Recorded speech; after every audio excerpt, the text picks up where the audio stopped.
Hello friends, welcome to I exam B. मैं हूं अरुणिमा और आज इस सेशन में हम देखेंगे आरबीआई ग्रेड बी 2023 के लिए अभी से रीजनिंग की तैयारी किस तरह से की जाए ताकि पिछले 2 सालों में जो ट्रेंड रहा है उससे हम बच पाए। अगर हम 2021 और 2022, हालांकि अभी 2022 का कट ऑफ नहीं आया है, लेकिन स्टूडेंट्स से बात करके काफी कुछ आइडिया ये लग रहा है कि काफी सारे स्टूडेंट्स जो हैं रीजनिंग का सेक्शनल कट ऑफ नहीं क्लियर कर पाए होंगे। क्वांट भी एक ऐसा ही सब्जेक्ट है, लेकिन 2021 की अगर मैं बात करूं तो लगभग 65 के आसपास एग्रीगेट कट ऑफ था और कई ऐसे स्टूडेंट्स थे जिन्होंने 90 प्लस स्कोर किया था एग्रीगेट, लेकिन वो रीजनिंग में अपना कट ऑफ क्लियर नहीं कर पाए थे। क्या रीजंस हैं और उसका क्या सॉल्यूशन है, ये दोनों चीजें हम डिटेल में देखेंगे। सबसे पहले देखते हैं कि कितना क्रूशियल है रीजनिंग सेक्शन हमारे फेज 1 में सिलेक्शन के लिए। आसान है, डिफिकल्ट है? अगर डिफिकल्ट है तो इसको आसान कैसे बनाया जाए, ये सारी चीजें हम देखेंगे इस सेशन में। Let us quickly see what are going to be your takeaways from this session. सबसे पहले, रीजनिंग इजी है या डिफिकल्ट है? सेक्शनल कट ऑफ कैसे क्लियर करें? ना सिर्फ सेक्शनल कट ऑफ क्लियर करें बल्कि एग्रीगेट में भी ये आपका एक कंट्रीब्यूटर बन सकता है। दूसरा, कितना रीजनिंग का वेटेज है और कितना इंपॉर्टेंस है? प्रीवियस ईयर कट ऑफ देखेंगे, देन रीजनिंग का सिलेबस, एग्जाम एनालिसिस, जो भी टॉपिक्स होते हैं रीजनिंग में, किस किस टॉपिक से कितने कितने क्वेश्चन आए हैं पिछले 3-4 सालों में, देन किस तरह से रीजनिंग की प्रिपरेशन करें। अभी चूंकि आपके पास लगभग लगभग 9-10 महीने का टाइम तो है ही, अभी से अगर आप इसको तैयारी करेंगे। ज्यादातर जो प्रॉब्लम होती है सेक्शनल कट ऑफ ना क्लियर कर पाने की, वो इसलिए होती है कि आप लास्ट मोमेंट में तैयारी शुरू करते हो। तो अभी से किस तरह से इसकी तैयारी शुरू की जाए। प्रीवियस ईयर पेपर्स हम आपको बताते हैं, आपको जरूर देखना चाहिए, उसका सोर्स क्या होगा, और आई एग्जाम भी किस तरह से आपकी इस तैयारी को आसान बनाता है। Let us start then. कोई भी सब्जेक्ट, रीजनिंग भी, आसान है, इजी है या डिफिकल्ट है? इसके लिए सिंपल सी बात यह है कि यहाँ पे आप एक बॉक्स देख पा रहे हो। अब ये बॉक्स हेवी है कि नहीं है, इस पे दो बातों पे ये बात डिपेंड करती है। इस बॉक्स का वेट कितना है और आपकी एबिलिटी कितनी है, आपका सामर्थ्य कितना है। राइट? रीजनिंग तो जो है सो ही है। इजी लगेगा आपको या डिफिकल्ट लगेगा, ये डिपेंड करेगा कि आपकी तैयारी कितनी है, आपने चीजों को कितना समझा है। अगर अभी तक किसी ने रीजनिंग की पढ़ाई शुरू नहीं की है तो उसके लिए डिफिकल्ट है, लेकिन अगर आज से वो शुरू कर दे, एक एक करके एक एक चैप्टर को अपने पाले में लेता जाए, तो बड़ी जल्दी वो उसको आसान लगने लगेगा। तो ये पूरा का पूरा जो खेल है वो आपकी मेहनत का, आपकी तैयारी का, आपकी चीजों को समझने का है। हम यही मान के चलेंगे कि ये आसान है, लेकिन हमें इसकी तैयारी करनी है, कॉन्सेप्ट्स क्लियर करने हैं, खूब प्रैक्टिस करनी है और उस लेवल पे पहुंचना है जहां पे हम हर चैप्टर हमारी पकड़ में आ जाए, हर चैप्टर मेरे कंट्रोल में आ जाए। ठीक है? दूसरा, weightage of reasoning and its importance. Total 200 question में से आपका जो रीजनिंग सेक्शन है उसमें से 60 क्वेश्चंस आते हैं, तो काफी अच्छा, लगभग 30% वेटेज आपका रीजनिंग का है। 80 क्वेश्चंस जनरल अवेयरनेस से, 60 रीजनिंग से और इंग्लिश 30 और क्वांट 30। आप देख रहे हो कि जनरल अवेयरनेस के बाद जो सबसे ज्यादा वेटेज है वो आपका रीजनिंग का है। और इसीलिए अगर आपने अभी से तैयारी शुरू की, रीजनिंग एक ऐसा सेक्शन है जो अगर आपने अभी तैयार करके रख लिया तो जब एग्जाम पास होगा तो आपके कंधे पे ज्यादा बोझ रीजनिंग का नहीं होगा। एक बार आप सीख जाते हैं, फिर बस उसको प्रैक्टिस करना है ना। उस समय क्योंकि आपको करंट अफेयर्स, ईएसआई और उन चीजों पे जो डायनामिक है उस पे ज्यादा ध्यान देना पड़ता है जब आपका एग्जाम पास होता है। अब अभी जब आपका एग्जाम दूर है, रीजनिंग को अच्छी तरह से एक एक चैप्टर को बड़े आराम से, क्योंकि कोई हड़बड़ी नहीं है, एक एक चैप्टर को पकड़ के उसको अच्छी तरह से कॉन्सेप्ट को समझते जाएं और उस पर अपनी अपनी पकड़ बनाते जाएं। क्योंकि रीजनिंग एक ऐसा सेक्शन है, 60 क्वेश्चंस हैं, तो कहीं ना कहीं इसमें सिर्फ आपको अपना कट ऑफ नहीं क्लियर करना है, इससे आपको अपना एग्रीगेट भी बढ़ाना है। एक एक नंबर का क्वेश्चन होता है, 60 question 60 marks, weightage is 30%। Quickly section wise and aggregate cut off देख लेते हैं। सो अगर आप जनरल कैटेगरी की हम बात कर रहे हैं यहाँ पे, तो रीजनिंग का अगर आप देखते हो तो 12 था 2021 में, ठीक है। 22 का अभी तक स्कोर आया नहीं है, लेकिन मुझे लगता है कहीं ना कहीं 15 के आसपास इस बार हमारा रीजनिंग का कट ऑफ होना चाहिए। सो आप देख रहे हो कि रीजनिंग का कट ऑफ था 12 और टोटल जो कट ऑफ था वो था 66.75 2021 में, राइट। यहाँ पे चारों सब्जेक्ट को लेते हैं तो जनरल अवेयरनेस 16 था, sectional cut of reasoning 12, English 6 and quant 6 2021 में। अगर हम सेक्शनल कट ऑफ चारों को ऐड करते हैं तो 12 प्लस 16 ये हो गया 40, है ना। एंड एग्रीगेट था 66.75। तो ये दोनों के बीच में जो गैप है आपका 26.75, ये जो मार्क्स है ये आपको ज्यादातर जनरल अवेयरनेस और रीजनिंग से निकालने की कोशिश करनी चाहिए। अब जैसा कि हमने देखा रीजनिंग में 60 क्वेश्चंस होंगे और इस 60 क्वेश्चन के लिए आपको 45 मिनट्स का टाइम मिलता है। शुरू से ही हमारे ध्यान में ये होना चाहिए कि ये 60 क्वेश्चंस मुझे पूरे के पूरे 60 नहीं करने हैं। तो अब किस तरह से इसको अपनी तैयारी रखें कि हमें पता हो कि कौन से क्वेश्चंस हमें स्किप करने हैं और कौन से क्वेश्चंस हमें अटेम्प्ट करने हैं, है ना। नहीं तो क्योंकि आपके पास 45 मिनट्स ही है और सपोज आपको लगता है कि 45 मिनट्स में आप 45 क्वेश्चन ही सॉल्व कर सकते हो, तो इस 60 क्वेश्चंस में से 45 क्वेश्चन आराम से सॉल्व किए जा सकते हैं 45 मिनट्स में। लेकिन गड़बड़ी तब हो जाती है जब आप उन क्वेश्चंस पे टाइम वेस्ट कर देते हो जो क्वेश्चंस आप नहीं कर पाते हो फाइनली। सो ये ability to discern, ability to decide कि which question you need to skip, which question you need to attempt, ये बहुत जरूरी है। और ये भी डिपेंड करेगा आपकी तैयारी पे, आपने कितनी अच्छी तैयारी की है, ताकि क्वेश्चन को देखते ही आप कहीं ना कहीं एक डिसीजन ले पाए कि ये क्वेश्चन मुझे अटेम्प्ट करना है कि नहीं करना है।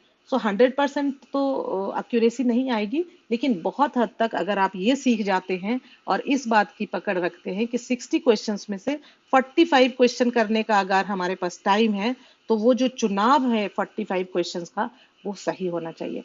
फिर आप अप्रोक्सीमेटली सेक्शनल कट ऑफ तो क्लियर होगा ही, लगभग लगभग आप 30 प्लस मार्क्स भी स्कोर कर पाएंगे रीजनिंग में, और जो कि आपके एग्रीगेट में दूसरे सब्जेक्ट्स पे भार को बहुत कम कर देगा। सो मान लो देखो 66.75 में अगर 30 आप रीजनिंग से ही लेके आ जाते हो तो फिर तो बहुत आसान हो गया दूसरे सब्जेक्ट्स के लिए, ठीक है।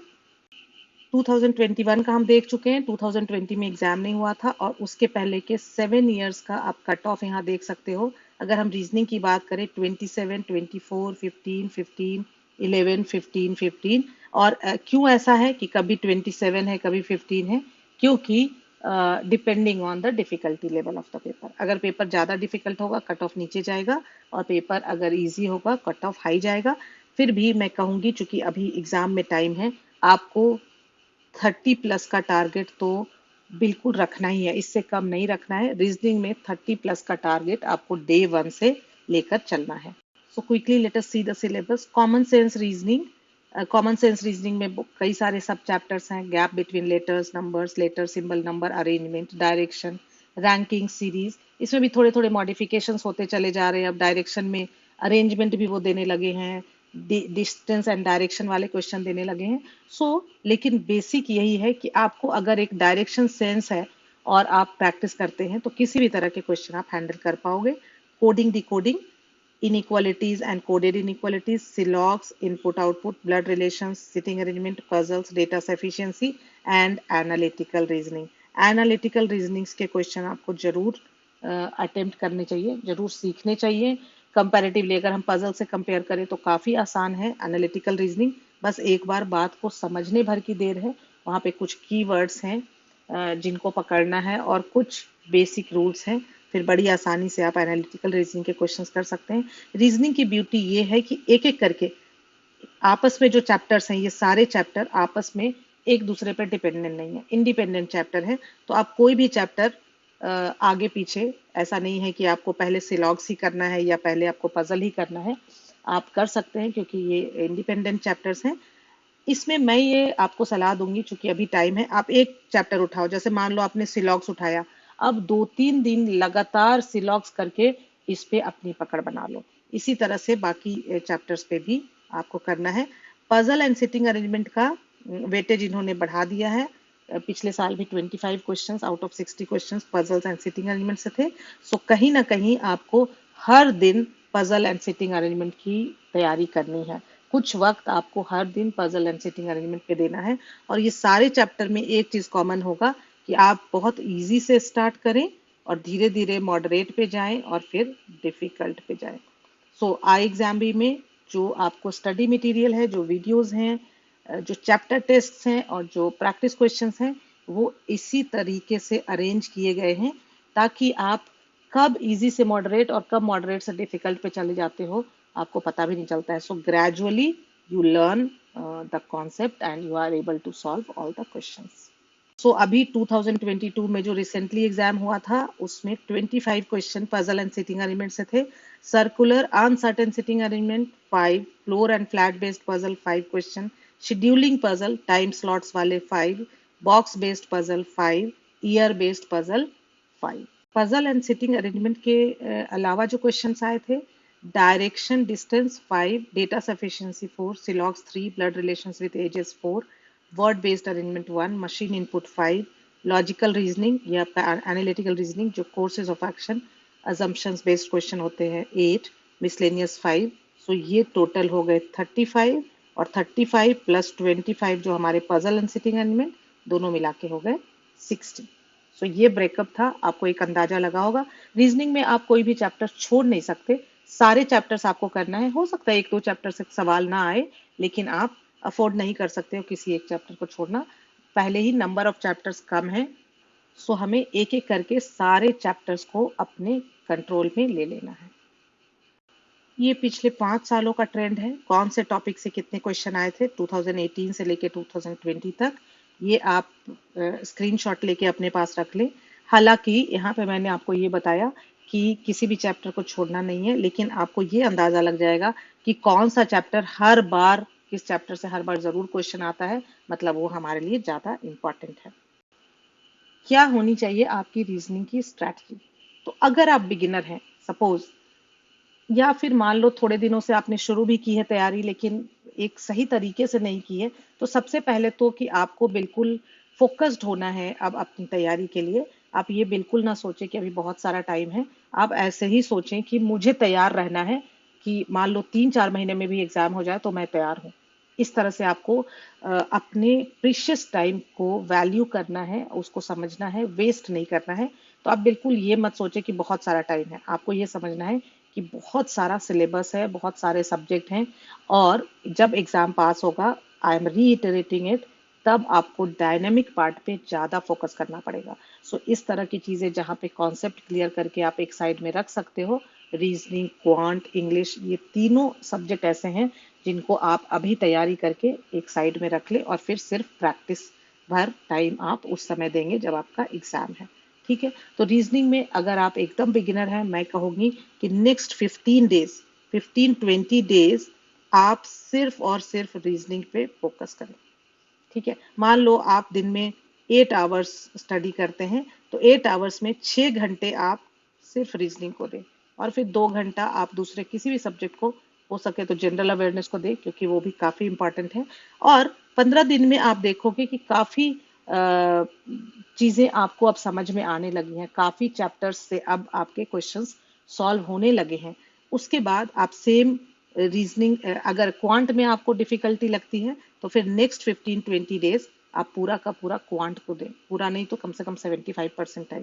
तो रीजनिंग में अभी आपको यही स्ट्रैटेजी रखनी है कि आपका पूरा फोकस रीजनिंग पे हो, और तब तक जब तक कि आपको लगे कि हाँ अब रीजनिंग में आप उस लेवल पे आ गए हैं जहाँ पे कम से कम सेक्शनल कट ऑफ तो क्लियर करने की दिक्कत अब आपको नहीं। जब आप शुरू में तैयारी कर रहे हैं तो चैप्टर, जैसे आपने सिलॉक्स चैप्टर किया, तो अब सिलॉक्स के चैप्टर टेस्ट आप लिखें, है ना। आई एग्जाम बी पे आपको इस तरह से चैप्टर टेस्ट मिलेंगे कि इजी लेवल, सबसे पहले तो वीडियोस। सो वीडियोस जो है सब चैप्टर्स में तोड़े हुए हैं। सिलॉक्स में आप देखोगे लगभग 20-25 वीडियोस हैं, स्मॉल स्मॉल क्रिस्प वीडियोस, जिससे कि आप समझते जाते हो कॉन्सेप्ट को, और हर वीडियो के बाद आपका कॉन्सेप्ट चेक क्वेश्चंस है, जिससे कि उस वीडियो में जो बात बताई गई है वो आपको समझ में आई कि नहीं। उसके बाद इजी लेवल चैप्टर टेस्ट, सिलॉक्स की मैं बात कर रही हूँ, मान लो ऐसे ही हर चैप्टर के लिए है। उसको आप पहले देखें कि आप क्वेश्चंस कर पा रहे हैं कि नहीं, कहाँ गलती कर रहे हैं अभी भी। फिर आप मॉडरेट पे जाएं, और फिर आप डिफिकल्ट पे जाएं, और फिर आप प्रैक्टिस क्वेश्चन पे जाएं।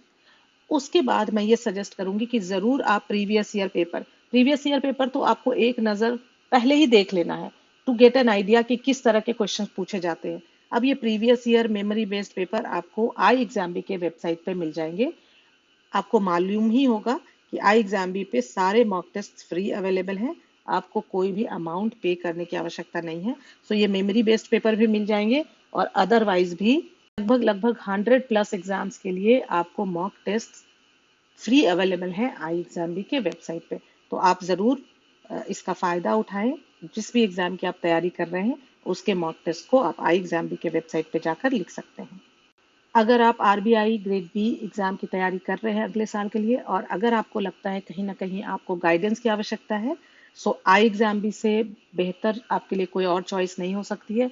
आई एग्जाम बी में जितनी भी फैकल्टी हैं वो already they have cleared these kinds of competitive exams. We have Dr. Sharma, ex-CGM RBI, Mr. CP Joshi, ex-AGM RBI, Mr. Sushil Ragde, ex-manager RBI.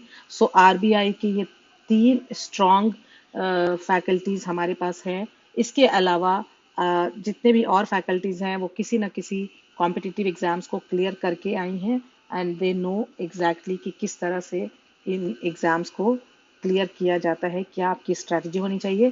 तो अगर आप गाइडेंस चाहते हैं आई एग्जाम बी का, तो आप एनरोल कर सकते हैं आई एग्जाम बी कोर्सेज के लिए।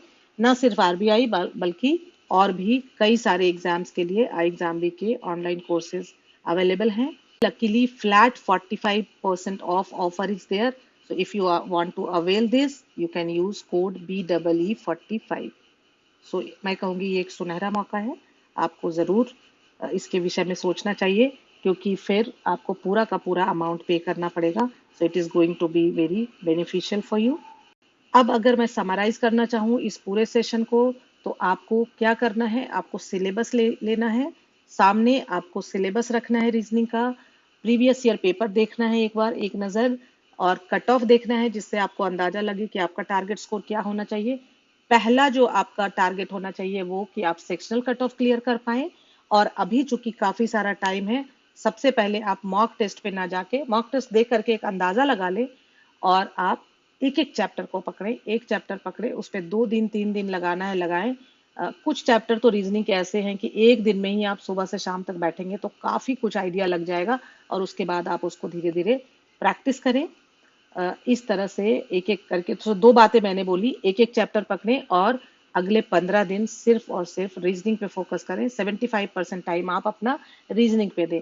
यही काम आप 15 दिन बाद क्वांट को पकड़ सकते हैं कि चलो अभी नेक्स्ट 15-20 डेज मुझे क्वांट पे अपनी पकड़ बनानी है। सो इस तरह से, और उसके बाद जब एक लेवल की तैयारी हो जाए, फिर आप मॉक टेस्ट अटेम्प्ट करें, एनालाइज करें, और धीरे धीरे अपने स्कोर को इम्प्रूव करते जाएं। टाइम काफ़ी है, लेकिन आपको ऐसा नहीं समझना है कि बहुत टाइम है। आपको समझना है कि टाइम जितना भी है, लेकिन उसके अगेंस्ट जितने टॉपिक्स हैं, जितने सब्जेक्ट्स हैं, और जितना कंपटीशन है, उस हिसाब से टाइम फिर भी कम है। Without wasting any time, you just focus on your studies. बहुत ज़्यादा इधर उधर ना भागे, कीप इट सिंपल। जैसे मैंने आपको बताया, ये इतना ही सिंपल है, आपको बहुत ज़्यादा यहाँ वहाँ भागने की आवश्यकता नहीं है, क्योंकि अभी इंटरनेट पे जो इतना सारा इंफॉर्मेशन है, इतने सारे वीडियोस हैं, वो कहीं ना कहीं आपका टाइम वेस्ट करते हैं। आपको चूज करना है ना, जो प्लेटफॉर्म आपको अच्छा लगता है उसको आप चूज करें, और फिर उस पर भरोसा करें और उसको फॉलो करें। बहुत ज़्यादा यहाँ वहाँ भागेंगे, आप कंफ्यूज हो जाएंगे। किसी भी फर्दर जानकारी के लिए यू कैन कॉल एट 9205524028, और आप लिख सकते हैं हमें hello@iexambee.com पे। अगर आपको ये वीडियो पसंद आया, आप ज़रूर इसे लाइक करें, शेयर करें, और अगर अभी तक आपने हमारे चैनल को सब्सक्राइब नहीं किया है, ज़रूर इसे सब्सक्राइब करें। Thank you friends, thanks for watching.